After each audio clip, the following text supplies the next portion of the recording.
Baik, kita lihat contoh yang kedua.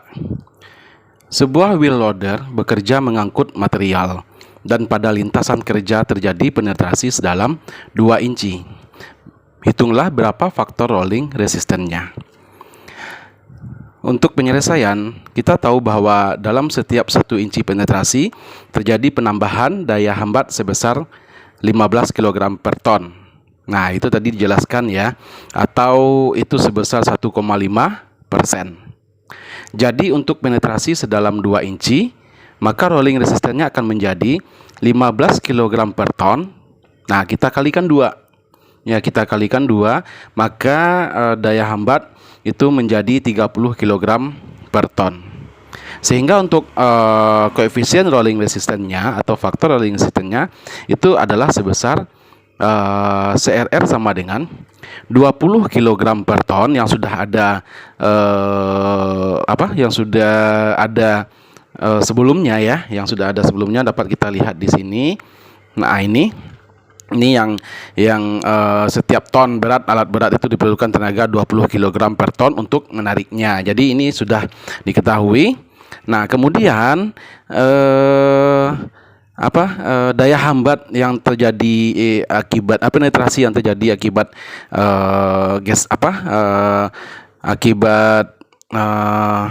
kontak ban dengan permukaan tadi itu kan sebesar 30 kg per ton ya. Karena dalam setiap 1 inci itu menambah 15 kg per ton daya hambatnya. Maka kalau 2 inci kita kalikan 2. Sehingga 30 ini kita tambahkan dengan 20, maka untuk koefisien rolling resistennya menjadi 50 kg per ton. Ya, jadi begitu. Kemudian yang kedua itu daya hambat itu terjadi akibat pengaruh dari kelandaian. Nah, kelandaian jalan dilihat berdasarkan menanjak atau menurunnya suatu jalan. Pada saat menanjak, kendaraan akan mengalami hambatan yang berasal dari tahanan gelinding dan juga akibat tanjakan itu sendiri. Nah, ini disebut dengan grade resistance atau inisialnya GR ya, GR. Grade resistance ini merupakan hambatan akibat tahanan gelinding dan akibat tanjakan jalan. Besarnya grade resistance itu berbanding lurus dengan besarnya tanjakan yang dilalui oleh alat berat. Nah, ini berarti semakin besar tanjakan yang akan dilewati kendaraan, maka semakin besar hambatan yang terjadi, sehingga semakin besar juga tenaga yang dibutuhkan. Nah, dalam setiap 1% atau setara dengan 10 kg per ton.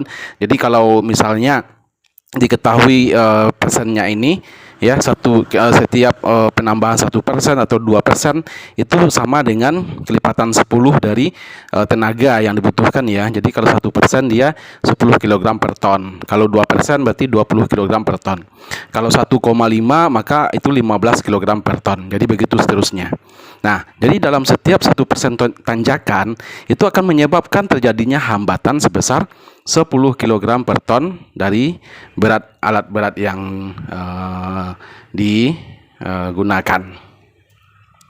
Nah, kalau pada saat jalan menurun, alat angkut akan memperoleh daya dorong tambahan akibat kelandaian. Jadi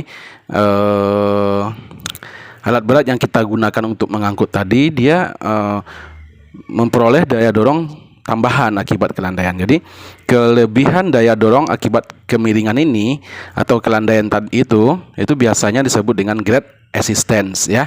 Jadi tadi ada grade resistant ya, ada grade resistant, dan kalau grade resistant ini dia pada saat menanjak. Kalau grade asisten itu dia jalannya menurun. Nah, itu bedanya. Nah, jika turunan pada kemiringan tidak terlalu curam, maka hambatan akibat kelandaian itu perlu diperhitungkan. Nah, tapi kalau turunan cukup curam, roda kendaraan bergerak dengan sendirinya tanpa harus menggerakkan mesin, maka hambatan itu dianggap bisa diabaikan ya, atau nol. Pada saat pelaksanaannya, tidak seluruh daya dorong akibat kelandaian dapat dimanfaatkan untuk memacu alat berat bisa bergerak dengan kecepatan tinggi. Ada batasan-batasan maksimal yang tidak boleh dilewati. Nah, karena jika melebihi kecepatan maksimal, maka akan dapat menimbulkan masalah dalam keselamatan kerja. Nih, faktor yang membatasi kecepatan alat berat pada saat melewati turunan yang curam adalah ya, disebut juga dengan kemampuan rem yang menentukan tingkat kecepatan maksimal. Nah, untuk menghitung tenaga alat berat yang dibutuhkan, nah atau kita simbolkan dengan P atau power ya. Nah, untuk tenaga yang dibutuhkan jika ada pengaruh dari tahanan rolling resistance dan grade resistance di sana, maka koefisien hambatannya ini kita jumlahkan dulu ya, atau hambatan gelindingnya ini ya, atau hambatan akibat tanjakannya ini kita jumlahkan dulu. Kalau ada beberapa hambatan ya, nah kalau ada daya akibat hambatan-hambatan ini kita jumlahkan dulu.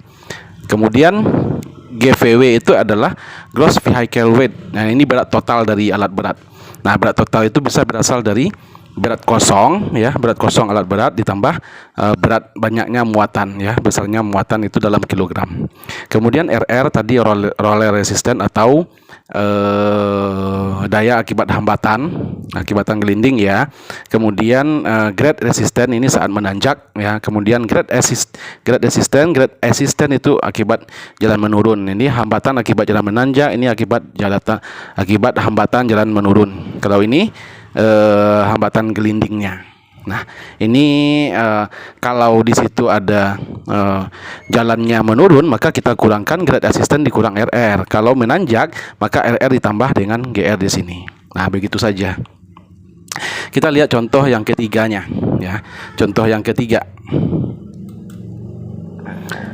Sebuah wheel loader bergerak di atas permukaan jalan yang keras dan halus dengan faktor rolling resistance-nya sebesar 35 kg per ton.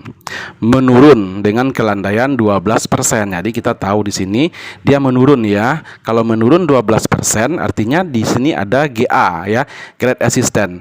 Itu setara dengan 120 kg per ton ya, 120 kg per ton. Nah, ini.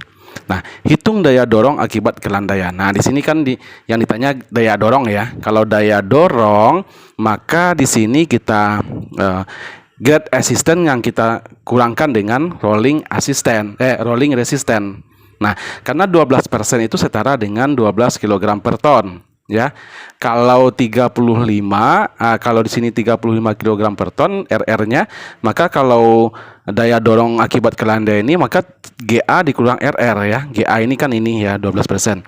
Kan berarti 120 dikurang 35 ya. 35 sama dengan 85 kg per ton. Atau dalam persentase 35 kg per ton ini kita bagi 10 ya, maka 3,5%. Nah, 12% kurang 3,5 maka 8,5%. Nah, kalau dalam kilogram per ton kita kalikan 10, maka dia menjadi 85 kg per ton. Nah, begitu ya.